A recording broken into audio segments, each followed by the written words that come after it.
I will never not be a soldier. Colin Powell, a soldier turned statesman, made history on many fronts. The first African-American and youngest chairman of the Joint Chiefs of Staff, and later, the first African-American Secretary of State. So I've always felt strongly that you should try to solve conflicts in this world through negotiations, through diplomacy. Anytime we can solve a problem that way and not use force and satisfy our objectives, let's push for that. Powell grew up in the Bronx, New York. His parents emigrated from Jamaica. By his own admission, he was not an outstanding student. It's been amusing over the years to have people come up to me and say, well, General Powell, you're chairman of the Joint Chiefs of Staff. When did you graduate from West Point? Couldn't have gotten in. He enrolled in the City College of New York. Geology was his major, but the ROTC became his passion. Powell flourished as a cadet and after graduating, excelled as a soldier.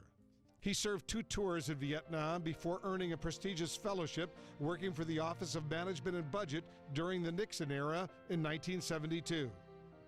Afterwards, Powell returned to his troops, eventually becoming a general, and went back to the White House in 1987 as President Reagan's national security advisor. Then, in 1989, the general became the highest-ranking officer in the U.S. military when President George H.W. Bush named him chairman of the Joint Chiefs of Staff. Our strategy to go after this army is very, very simple. First, we're going to cut it off, and then we're going to kill it. How long have you been here? You've been here the whole time? Powell became a household name during the first Gulf War.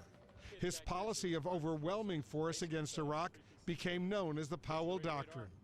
I express my sincere thanks to each and every one of you for being here to share my final day in uniform. After a distinguished 35-year career, Powell retired from the Army in 1993. 10 years later, the United States would become involved in another Gulf War, and Powell again played a key role. My colleagues, every statement I make today is backed up by sources, solid sources. These are not assertions.